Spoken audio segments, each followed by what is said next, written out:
विभूषित व्यक्ति सम्पर्कमा नआएपछि करिब 150 जनालाई प्रदान गरिएको मान पदवी सरकारले खारेज गर्दै वरिष्ठ राजनीतिज्ञ, कलाकार र खेलाडीसम्मले पदक लिएनन्।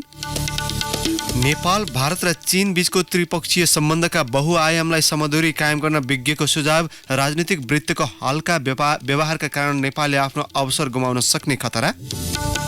मुलुकभर सवारी दुर्घटनाबाट दैनिक 7 जनाको मृत्यु हुने गरेको प्रहरीको तथ्याङ्क। दुर्घटना न्यूनीकरणको नीतिगत व्यवस्था भए पनि कार्यान्वयन हुन सकेन। आफ्नो तेल उत्पादन केन्द्रमा आक्रमण गर्ने इरानलाई जवाफ दिने साउदी अरबको चेतावनी। आक्रमणमा संलग्न हतियार इरानको भएको दाबी। र साफ अन्डर 18 फुटबल च्याम्पियनसिपमा आज नेपाल र भुटान भिड्दै सेमिफाइनल पुग्न नेपाललाई जित्नै पर्ने दबाव। नमस्कार, कान्तिपुर डायरीका साथमा साथी दिवा र म अनिल। समाचार अब विस्तारमा। विभूषित व्यक्ति सम्पर्कमै नआएपछि सरकारले करिब 150 जनालाई प्रदान गरेको मान पदवी तकमा रद्द गर्ने भएको छ। पछिल्लो 9 वर्षमा प्रदान गरिएका 142 पदक गृहमै बेवारिसे छन्। सिफारिस व्यक्तिलाई मान पदवी ग्रहण गर्न पटक पटक आग्रह गरे पनि बेवास्ता गरेको गृह मन्त्रालयले जानकारी दिएको छ। विभूषण सिफारिस कार्यविधि एवं प्रदान सम्बन्धी मापदण्ड 2075 अनुसार मान पदवी प्रदान गरिएको 1 वर्षभित्र सम्बन्धित व्यक्तिले नलिएमा स्वतः रद्द हुन्छ। मापदण्ड अनुसार गृहले फिर्ता सम्बन्धी निर्णय लिए पूर्व प्रधानमन्त्री गिरिजा प्रसाद कोइरालाको मरणोपरान्त सहित 142 जनाकै पदक खोसिनेछ। वरिष्ठ राजनीतिज्ञहरू रामराजा प्रसाद सिंह, नरबहादुर कर्मचारी, निर्मल लामा र रामहरि जोशीलाई 2073 मा प्रदान गरिएको मरणोपरान्त महाउज्जवल राष्ट्रदीप सम्मान पनि परिवारले बुझेका छैनन्। 2067 मा पूर्व सभामुख दमननाथ ढुङ्गाना, पूर्व मन्त्री पद्मरत्न तुलाधर तथा भाषाशास्त्री बालकृष्ण पोखरेल र नेपाल प्रज्ञा प्रतिष्ठानका उपकुलपति जगमान गुरुङलाई पनि गत वर्ष दिने घोषणा गरिएको उज्जवल कीर्तिमय राष्ट्रदीप पनि गृह मन्त्रालयमा अलपत्र छ। वरिष्ठ संगीतकार अम्बर गुरुङलाई 2075 सालमा दिइएको सुकीर्तिमय राष्ट्रदीप मरणोपरान्त उहाँका परिवारले बुझेका छैनन्। सर्वोच्च अदालतका पूर्व न्यायाधीश रामकुमार प्रसाद शाह र पूर्व न्यायाधीश ताहिर अली अन्सारी र पूर्व राजदूत ज्ञानचन्द्र आचार्यले पनि सुकीर्तिमय राष्ट्रदीप ग्रहण गर्नुभएको छैन। निर्वाचन आयोगका पूर्व प्रमुख आयुक्त नीलकण्ठ उप्रेती, नेपाल प्रहरीका पूर्व आइसिपी रमेश चन्द ठकुरी, वरिष्ठ अधिवक्ता शम्भु थापा, पण्डित दिनबन्धु पोखरेल, स्वामी आनन्द अरुण लगायत 35 जनाले सुप्रबल जनसेवाश्री पदक बुझेका छैनन्। पूर्व आइजिपी चन्द सुडान घोटाला काण्डमा सर्वोच्च अदालतबाट दोषी ठहर भएपछि अहिले सदरखोल दिल्ली बजारमा कैद भुक्तानका क्रममा छन्। नेपाल स्काउटका पूर्व प्रमुख श्रीराम लामिछाने, पत्रकार शिव गाउँले, हास्य कलाकारद्वय मदन कृष्ण श्रेष्ठ र हरिवंश आचार्य, लेखक झलक सुवेदी, विश्व साइकल यात्री पुष्कर शाह लगायतले सुप्रबल तथा प्रबल जनसेवाश्री पदक लिन अस्वीकार गरेका छन्। क्रिकेट खेलाडी पारस खड्काले कीर्तिमय राष्ट्रदीप पदक लिएका छैनन्। हास्य कलाकारद्वय सीताराम कट्टेल र कुञ्जना घिमिरे, अन्तर्राष्ट्रिय धाविका मीरा राई, वरिष्ठ हास्य कलाकार किरण केसी, क्रिकेटर सन्दीप लामिछाने, लोक गायक पशुपति शर्माले पनि प्रबल जनसेवाश्री पदक अस्वीकार गरेका छन्। पौडी खेलाडी गौरीका सिंहले पनि जनसेवाश्री पदक बुझेकी छैनन्। राउटे मुखिया ऐन बहादुर शाहीलाई 2071 सालमा प्रदान गरिएको जनसेवाश्री पनि गृह मन्त्रालयमै छ।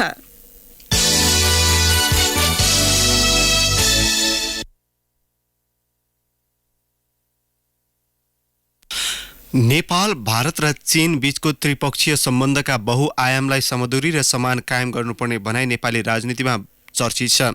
सामान्यतया परराष्ट्र मन्त्रालयको नीतिका आधारमा मुलुकका राजनीतिक दल तिनका नेताका अभिव्यक्ति आउनु पर्नेमा उल्टो मन्त्रालयलाई अभिव्यक्तिको ढाकछोप गर्नुपर्ने अवस्था छ, जसका कारण वर्षौंदेखि दुई शक्तिशाली छिमेकीसँगको सम्बन्ध समेत समान हुन सकेको छैन। नेपालमा लगानीका लागि निकै इच्छुक देखिएका दुई छिमेकीसँग राष्ट्रहितका पक्षमा समझदारी कायम गर्दै दूरगामी विकासका आधार तय गर्नुपर्ने मुलुकको आवश्यकता हो। यद्यपि कर्मचारी तन्त्र र राजनीतिक वृत्तको हल्का व्यवहारका कारण नेपालले आफ्नो अवसर गुमाउने खतरा रहेको छ। कान्तिपुर सविस्तार अब। कान्तिपुर सविस्तार।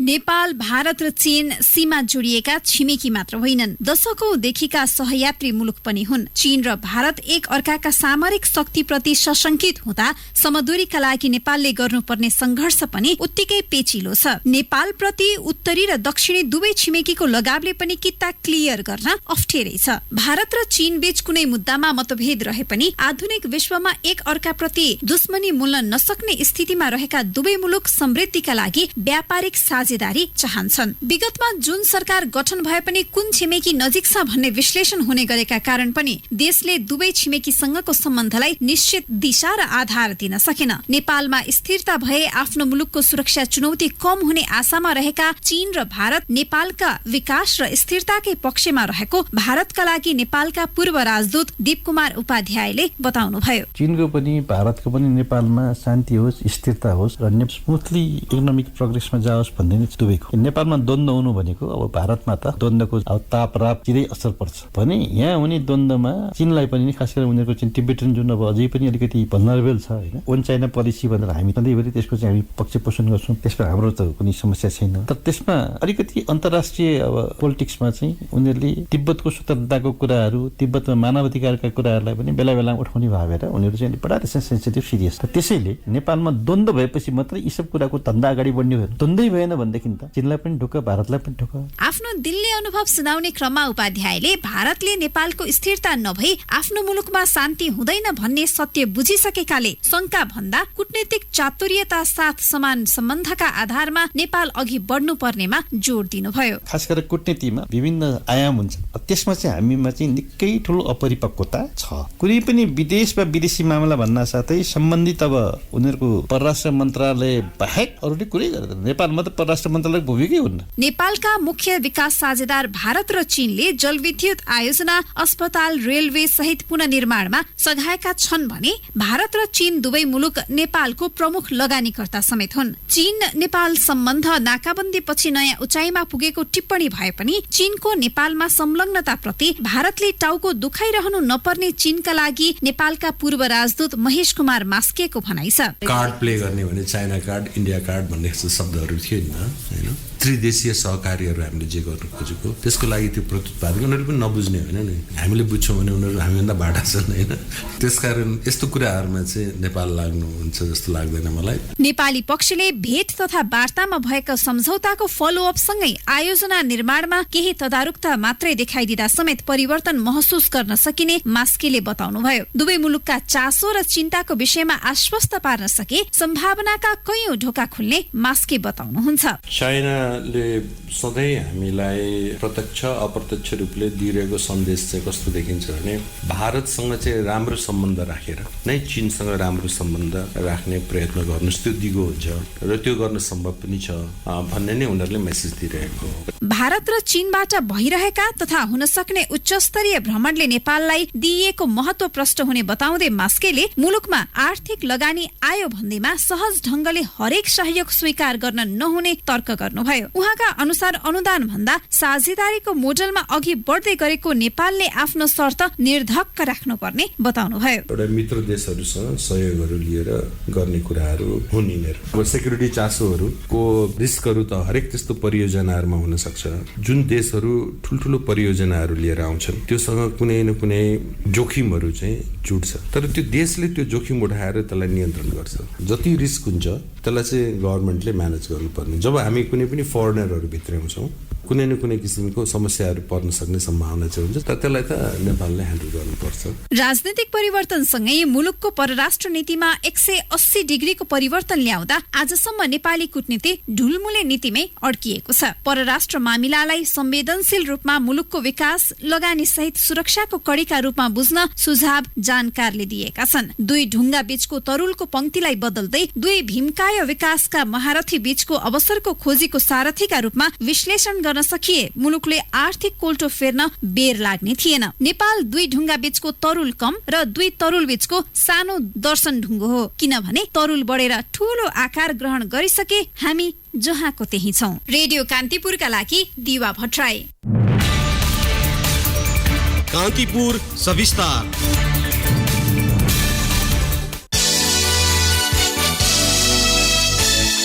मुलुकभर सवारी दुर्घटनाबाट दिनहुँ 7 जनाको मृत्यु हुने गरेको छ। गत आर्थिक वर्षमा मात्रै मुलुकभर 13,421 दुर्घटनामा 2,762 जनाको मृत्यु भयो। प्रहरीको ट्राफिक निर्देशनालयका अनुसार तीमध्ये 9,940 दुर्घटनाको कारण चालकको लापरवाही हो। पछिल्ला 8 वर्षमा काठमाडौँ, भक्तपुर र ललितपुरमा 46,000 दुर्घटना भए, त्यसमा 1,236 जनाको ज्यान गयो, 2,145 जना गम्भीर घाइते र 32,695 जना सामान्य घाइते भए।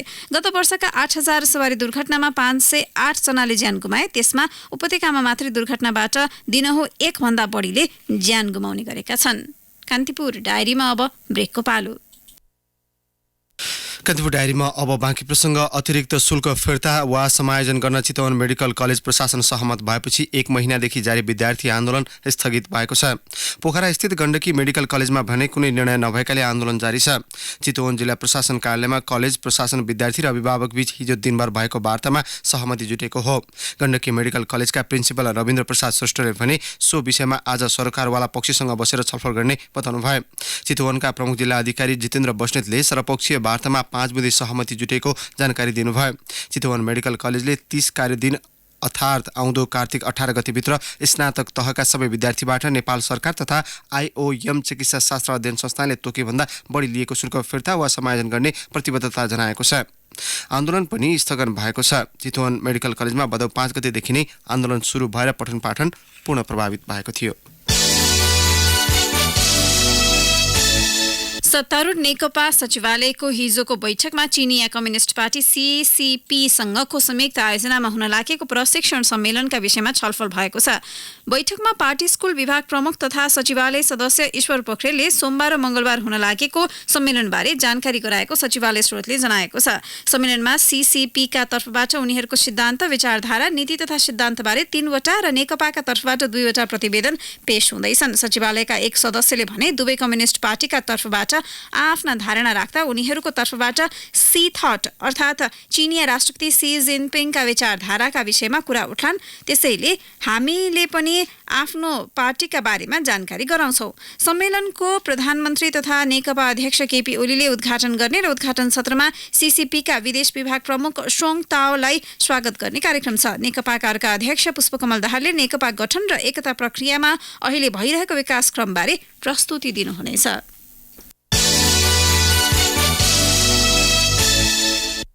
दशैंका लागि आजबाट टिकट बुकिङ खुला गरिएको छ। बुकिङ खुला गर्नु अघिल्लो दिन हिजो नयाँ बस पार्कमा यात्रु बोक्ने गाडीको प्राविधिक पक्षको चेक जाँच गरिएको छ।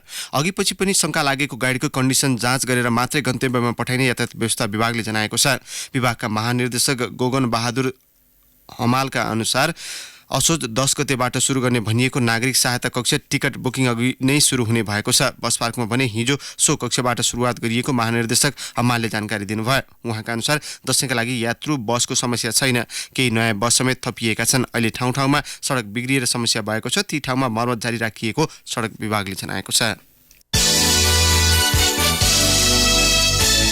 लमजुङको खोलासोथर गाउँपालिका 1 मैसेक्राकी उषा लामा बागलुङ पानी स्थित जनज्योति मावि कक्षा 9 मा पढ्छिन्। करिब 1 घण्टाको बाटो उनी किताब नबोकी स्कुल पुग्छिन्। बेसी सहर नगरपालिका 9 बिन्दा गाउँका इन्द्रमान बिका पनि किताब बिनै स्कुल पुग्छन्।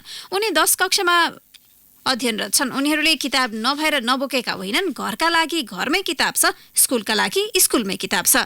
जनज्योति माविका उषा र इन्द्रमान मात्र होइनन्। कक्षा 1 देखि 10 सम्मका 160 विद्यार्थीले नै घरबाट स्कुल जाँदा र फर्किँदा किताब बोक्दैनन्। उनीहरू हरेकसँग घर र स्कुलमा गरी 2 सेट किताब छ। कक्षा कोठामा राखिएको 1 सेट किताब विद्यालयले नै व्यवस्था गरिदिएको हो। घरमा राखिएको किताब सरकारले दिएको अनुदानबाट खरिद गरिएको हो।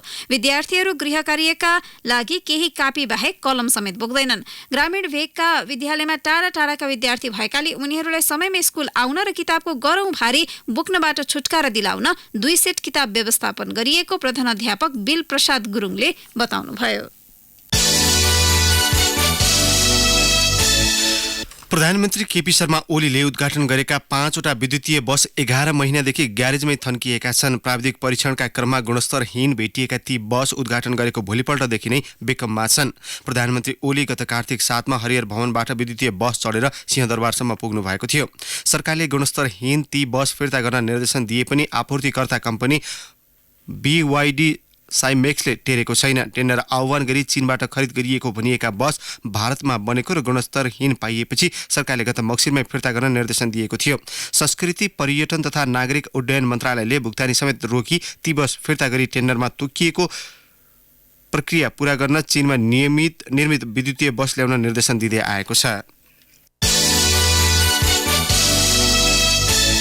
प्रदेश 1 सरकारले 14वटै जिल्लाका गाउँघरमा परम्परागत विधिबाट उपचार गर्ने धामी झाँक्रीको अवस्था र उनीहरूले प्रयोग गरिरहेका जडीबुटीको तथ्याङ्क सङ्कलन गरेको छ। गत वर्षको बजेटबाट झण्डै 20 लाख रुपियाँ बजेट खर्चेर अध्ययन गरिएको हो।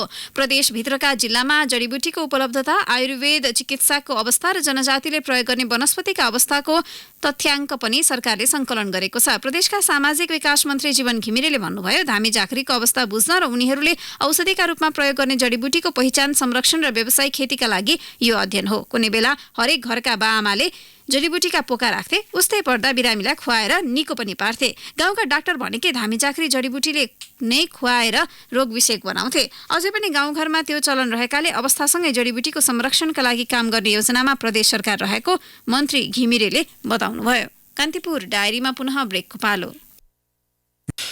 अब आर्थिक प्रसङ्ग। गत असारसम्म वाणिज्य ब्याङ्कले करिब 7 खर्ब 16 अर्ब रुपियाँ कृषि, ऊर्जा र पर्यटनमा लगानी गरेका छन्। यो ब्याङ्कहरूको कुल कर्जा तथा सापटीको करिब 30% हो। यो गत असारसम्मको तथ्याङ्क हो। राष्ट्र ब्याङ्कको निर्देशनअनुसार वाणिज्य ब्याङ्कले कुल कर्जा तथा सापटीको न्यूनतम 25% प्राथमिकता प्राप्त क्षेत्र कृषि, ऊर्जा र पर्यटनमा लगानी गर्नुपर्ने अनिवार्य व्यवस्था छ। सोही व्यवस्थाअनुसार ब्याङ्कले प्राथमिकता प्राप्त क्षेत्रमा लगानी बढाएका छन्। विकास सम्भव छ मजबुत निर्माणले। मजबुत निर्माण बन्छ अम्बे स्टिल्सले। अम्बे स्टिल्स जे बन्छ दिगो बन्छ।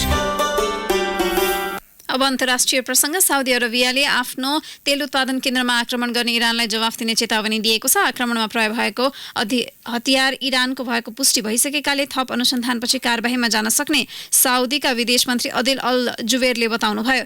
इरानले भने साउदीको आरोपलाई अस्वीकार गर्दै आएको छ। इरान विरुद्ध हुन सक्ने कारबाहीमा सहयोगका लागि अमेरिकाले साउदी अरबको प्रतिरक्षा प्रणालीमा सहयोग गर्न सेना पठाउने निर्णय यसअघि नै गरिसकेको छ। अब खेल प्रसङ्ग। साफ अन्डर 18 फुटबल च्याम्पियनसिपको डिफेन्डिङ च्याम्पियन नेपाल सेमिफाइनल प्रवेशका लागि भुटान विरुद्धको खेलमा जित्नै पर्ने दबावका साथमा मैदान ओर्लनै छ। समूह A को पहिलो खेलमा मालदिवसँग बराबरी खेलेको नेपाललाई जितको विकल्प छैन। काठमाडौँको हल्चोको स्थित सशस्त्र प्रहरीको मैदानमा खेल अपराह्न 3 बजे हुनेछ। नेपाली टोलीका प्रशिक्षक चेतनारायण श्रेष्ठले अघिल्लो खेलमा भएको गल्तीलाई सुधार्ने र जित निकाल्ने दावी गरे। समूह चरणमा भुटानको यो पहिलो खेल हो। नेपाल र मालदिवसको समान 1 अङ्क छ। अब मौसम सम्बन्धी जानकारी। मुलुकका अधिकांश स्थानमा आंशिकदेखि सामान्य बदली भई केही स्थानमा मेघ गर्जन र चट्याङसहित वर्षा हुने जल तथा मौसम पूर्वानुमान महाशाखाले जनाएको छ। केही बेर अघि 18 डिग्री सेल्सियस मापन गरिएको काठमाडौँ उपत्यकाको अधिकतम तापक्रम आज 24 डिग्री सेल्सियससम्म पुग्नेछ। सूर्योदय बिहान 5:52 भयो भने सूर्यास्त भरे साँझ 6:03 हुनेछ। हवस्, नै प्रसङ्गसहित कान्तिपुर डायरीको यो बुलेटिन अहिलेलाई यहीँ सकिन्छ। हाम्रो अर्को बुलेटिन बिहान 8 बजे डेभलपमेन्ट एन्ड इकोनोमिक्स डायरी हुनेछ। तबसम्मका लागि कान्तिपुर डायरीबाट साथी दिवा र म अनिल बिदा माग्छौँ। नमस्कार।